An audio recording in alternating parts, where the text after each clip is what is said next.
Assalamualaikum warahmatullahi wabarakatuh. Shalom, salam sejahtera bagi kita semua. Om Swastiastu, Namo Buddhaya, dan salam kebajikan. Selamat sore Bapak Ibu, saudara-saudari di seluruh Indonesia. Salam sehat. Pada sore hari ini saya Dr. Esa Broto Asmoro kembali hadir untuk menyampaikan perkembangan situasi pandemi COVID-19 yang disiarkan langsung dari Istana Kepresidenan Republik Indonesia. Di penghujung tahun 2022 ini, banyak yang bertanya-tanya mengenai status pandemi COVID-19 yang masih juga berlangsung dan belum dicabut. Bapak Ibu saudara-saudari, faktanya memang hingga saat ini, virus penyebab COVID-19 yakni SARS-CoV-2, terutama varian Omicron masih banyak ditemukan di negara kita. Sebagai update terkait varian yang paling banyak ditemukan pada pasien, adalah jenis BA.5 dan BA.1.13.1 dan berdasarkan pemeriksaan whole genome sequencing dengan sampel di seluruh Indonesia hingga 15 Desember 2022. Dan hingga hari ini kita semua sudah menjalani kehidupan di tengah pandemi selama 1020 hari sejak diumumkannya kasus COVID-19 pertama di Indonesia oleh Bapak Presiden Joko Widodo pada 2 Maret 2020 yang lalu. Berbagai adaptasi tentu telah dilakukan seiring perkembangan situasi di lingkungan sekitar kita. Berbagai ikhtiar telah kita lakukan sebagai antisipasi, pengendalian, dan pencegahan penyakit. Setelah lonjakan kasus COVID-19 yang puji syukur alhamdulillah kini telah menurun, menggambarkan situasi masyarakat yang sebenarnya bisa dinilai sudah siap untuk hidup berdampingan dengan virus ini.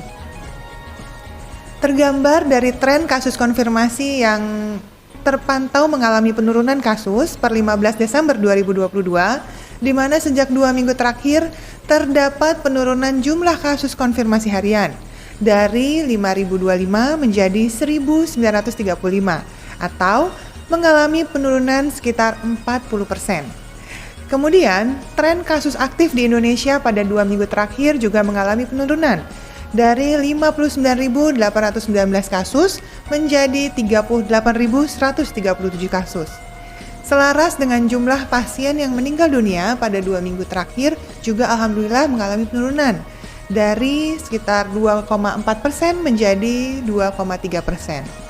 Nah, terkait keterisian rumah sakit COVID-19 atau BOR nasional pada seminggu terakhir juga mengalami penurunan sebesar 24,14%. Lalu, apabila kita telaah tren positivity rate 2 minggu terakhir juga menurun dari 15,12% menjadi 5,86%. Tentu Bapak Ibu, saudara-saudari, angka-angka tersebut akan menggambarkan keadaan sebenarnya apabila kita semua terus bekerja sama untuk melakukan testing dan juga tracing yang jumlahnya memadai. Maka saya kembali mengajak semua pihak, mungkin yang saat ini sedang sakit atau ada yang mengalami gejala serta terindikasi COVID-19, walaupun ringan gejalanya, sebaiknya segeralah melakukan pemeriksaan swab atau testing untuk memastikan kondisinya. Ingat, makin cepat diketahui akan menghindari penularan antar keluarga, teman, dan masyarakat luas. Makin cepat diketahui akan makin baik prognosisnya, karena akan mendapatkan pengobatan yang tepat. Nah, berdasarkan informasi dari Kepala Seksi Surveillance Epidemiologi dan Imunisasi Dinas Kesehatan DKI Jakarta, Dr. Ngabila Salama, diketahui bahwa orang-orang yang mengalami gejala berat atau fatal adalah mereka yang telat melakukan pemeriksaan PCR, sehingga terlambat didiagnosis dan telat menjalani pengobatan. Bapak Ibu saudara-saudari, merujuk pada indikator transmisi komunitas dan dibandingkan dengan kapasitas respon nasional yang dinilai oleh Kementerian Kesehatan Republik Indonesia pada tanggal 14 Desember 2022 lalu, maka kita bisa melihat insiden kasus sebesar 5,36 per 100.000 penduduk per minggu. Maka transmisi komunitas masih dalam level 1. Kemudian rawat inap di rumah sakit sebesar 0,91 per 100.000 penduduk per minggu juga masih masuk level 1. Kemudian kematian sebesar 0,07 per 100.000 penduduk per minggunya juga masih masuk level 1. Dengan kapasitas respon testing sebesar 6,24% per positivity rate per minggu, merupakan kapasitas respon terbatas, di mana ini harus diikatkan kembali nih jumlah testing yang harus dilakukan. Nah, terkait tracing, yakni 11,00 rasio kontak erat per minggunya merupakan kapasitas respon sedang. Meski demikian, treatment 8,07 bor minggu sudah memadai. Nah, kita berharap tentunya dalam menghadapi liburan Natal serta Tahun Baru ini, kita tetap terus dalam kondisi yang baik dan juga kondusif. Itulah sebabnya PPKM masih diberlakukan.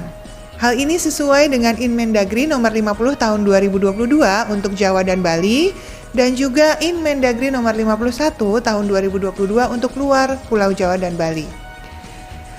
Di sini dinyatakan bahwa pemberlakuan PPKM level 1 berlaku dari 6 Desember 2022 hingga 9 Januari 2023. Tentu kembali disarankan pada Bapak Ibu Saudara-saudari yang hendak melakukan berbagai aktivitas ketika berlibur, memilih lokasi menginap atau beraktivitas dengan panduan CHSE yang menjamin kebersihan, kesehatan, dan keberlangsungan lingkungan.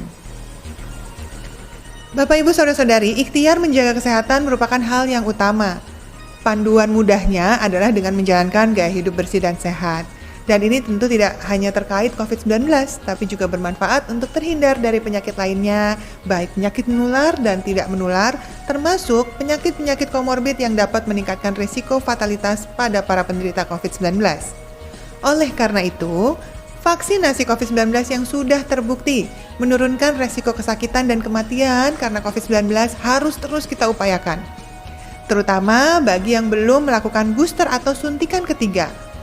Sebagai tambahan informasi bahwa dalam surat edaran Satgas nomor 24 tahun 2022 mengenai perjalanan dalam negeri sampai saat ini juga masih berlaku, di mana salah satu ketentuannya adalah pelaku perjalanan dengan usia 18 tahun ke atas wajib telah mendapatkan vaksinasi dosis ketiga atau booster pertama untuk dapat melakukan perjalanan dalam negeri. Bagi para lansia dan juga tenaga kesehatan, kini sudah dapat diberikan kesempatan untuk melakukan booster kedua atau suntikan keempat vaksin COVID-19. Ingat, kita akan menghadapi liburan panjang, di mana aktivitas masyarakat akan meningkat. Maka persiapkan diri kita untuk menghadapi berbagai varian baru dengan antibodi yang terbentuk oleh vaksin. Dan sebaiknya segeralah manfaatkan vaksin gratis dari pemerintah ini sesegera mungkin. Karena antibodi pasca vaksin butuh waktu sekitar 2 minggu untuk dapat terbentuk di dalam tubuh. Nah, terkait interval dari booster pertama ke booster kedua adalah minimal 6 bulan. Sedangkan bagi para penyintas yang hendak melakukan booster sesuai SE Kemenkes nomor HK.02.01-I-2524 tahun 2021 yang masih berlaku hingga saat ini, dinyatakan bahwa penyintas dengan gejala keparahan ringan hingga sedang, vaksinasi dapat diberikan dengan jarak minimal 1 bulan setelah dinyatakan sembuh. Sedangkan bagi penyintas dengan derajat keparahan yakni penyakit berat, vaksinasi dapat diberikan dengan jarak minimal 3 bulan setelah dinyatakan sembuh.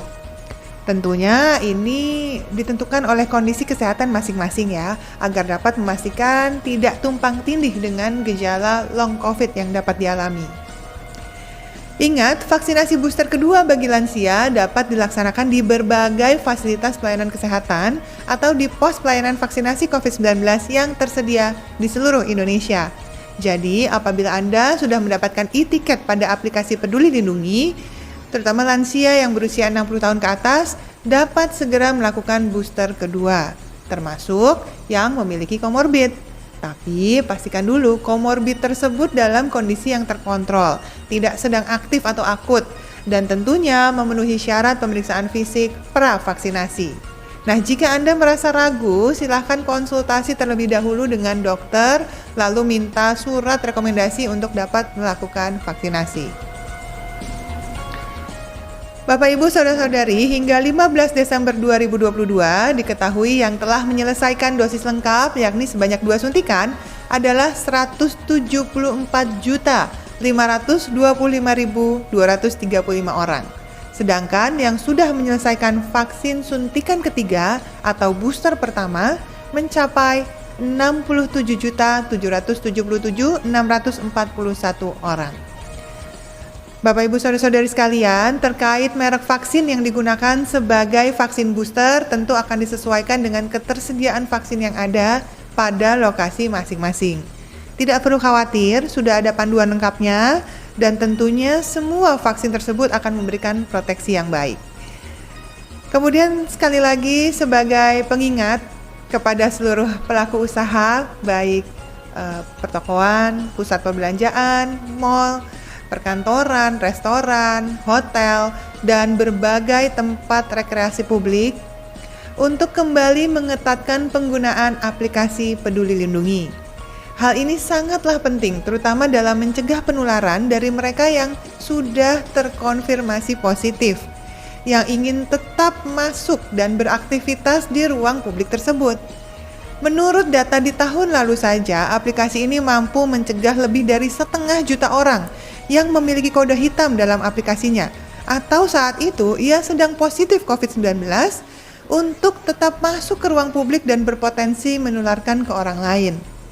Maka, dalam rangka liburan akhir tahun ini, salah satu hal yang penting diperhatikan adalah bagi para penjaga atau satpam yang bertugas untuk kembali disiplin melakukan pengecekan penggunaan aplikasi Peduli Lindungi pada para pengunjung.